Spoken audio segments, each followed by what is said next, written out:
تبارك الذي بيده الملك وهو على كل شيء قدير الذي خلق الموت والحياة ليبلوكم أيكم أحسن عملا وهو العزيز الغفور الذي خلق 7 سماوات طباقا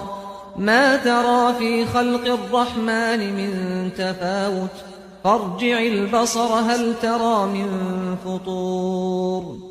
ثم ارجع البصر كرتين ينقلب إليك البصر خاسئا وهو حسير ولقد زينا السماء الدنيا بمصابيح وجعلناها رجوما للشياطين وأعتدنا لهم عذاب السعير وللذين كفروا بربهم عذاب جهنم وبئس المصير إذا